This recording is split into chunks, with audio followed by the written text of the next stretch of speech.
बताइए, Norway number 1 है press freedom index में। मैं तो कहता हूं सब झूठ है, सब बिग लाई।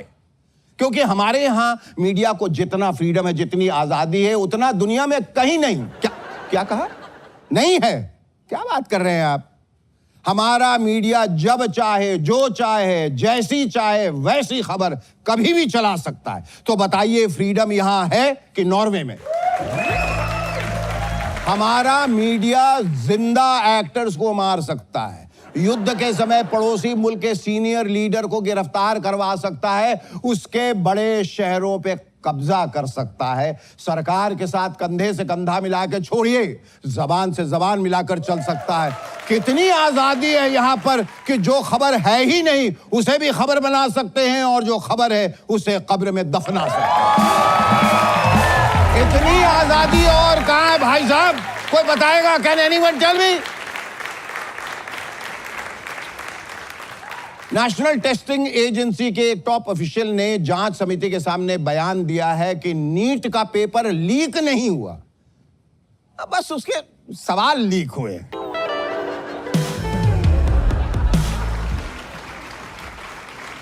भाई, ये तो वही बात हुई कि सर्जरी के बाद डॉक्टर कहे मरीज मरा कहां है, बस उसकी सांसें बंद है।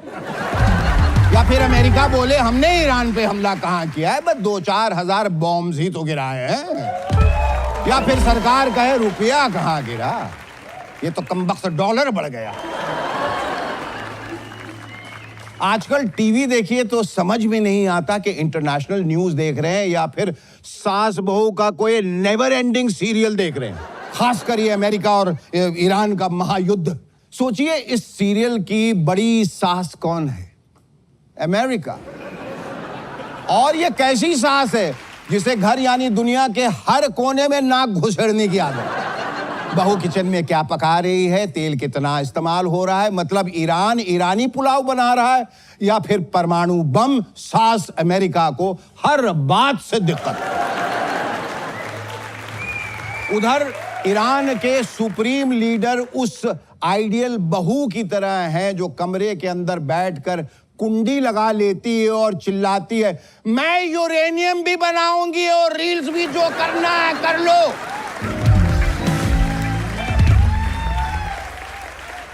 और जैसे हर सीरियल में एक चुगलखोर ननद होती है, वैसे ही यहां इजराइल है, चुगलखोर ननद। जैसे ही ईरान अपनी छत पर कपड़े सुखाने, मतलब मिसाइल टेस्ट करने जाता है, इजराइल तुरंत अमेरिका के पास जाकर कान भरता है, मम्मी मम्मी देखो, छोटी बहू फिर से काला जादू यानी न्यूक्लियर प्रोग्राम कर रही है, इसकी खबर लो।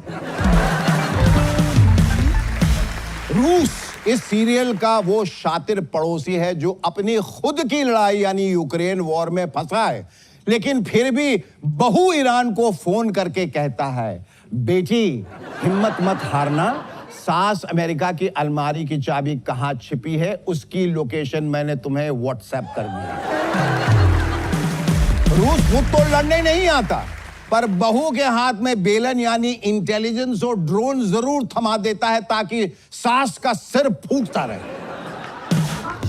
चीन इस घर की वो मौका परस्त कमजर्फ कमीनी जेठानी है जो लड़ाई में कभी गला नहीं फाड़ती, पर जब सास बहू एक दूसरे के ऊपर बर्तन फेंकती है तो ये चुपचाप पीछे से कबाड़ी को बुलाकर पुराने पीतल के दाम वसूल लेती है। जब सास अमेरिका बहू ईरान पर सैंक्शंस लगाकर उसका राशन रोक देती है तो चीन चुपके से अंधेरे में बहू के पास जाती है और कहती है, छोटी तू रो मत, ये ले पीछे के दरवाजे से सस्ता उधार और मुझे अपना सारा तेल दे दो। चीन वो है जो चाहता है कि सास बहू लड़ती रहे ताकि वो घर के सारे गहने यानी ग्लोबल ट्रेड धीरे धीरे अपने कमरे में शिफ्ट कर ले। नॉर्थ कोरिया घर का वो सनकी छोटा देवर है जो अपनी ही धुन में रहता है। इसे न मर्यादा की चिंता है, न घर की इज्जत की, बिल्कुल लखैरा आवारा घर खोपड़ी।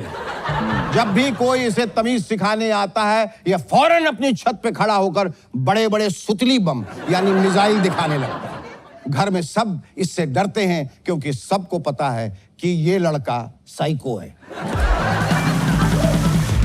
और अंत में हमारा प्यारा भारत, भारत इस घर का वो पढ़ा लिखा आदर्श संस्कारी बड़ा बेटा है जो सबको खुश रखता है, सास अमेरिका को भी, बहू ईरान को भी, यानी सर्वे भवन्तु सुखिनः।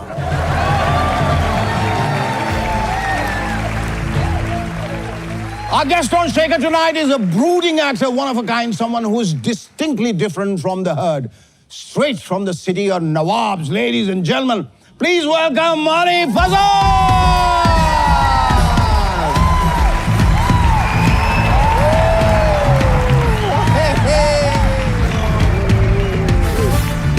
So good to see you. Finally, it's happened.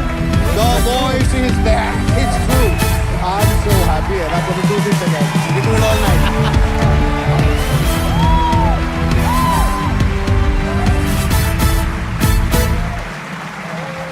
जोरदार तालियां अली फजल साहब के लिए। नवाब साहब लखनऊ से तशरीफ लाए हैं। कतरा कतरा तेरे दीदार की शबनम टपकी, लम्हा लम्हा तेरी खुशबू से मुअत्तर गुजरा।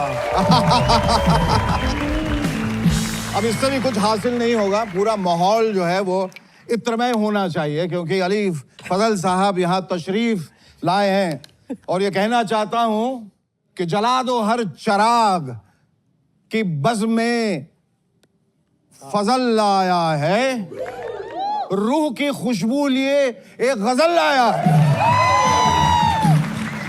और इस गजल का हर मिसरा बेमिसाल है। मशरिक हो या मगरिब, जहां देखो इसी का जलाल, इसी का जमाल है।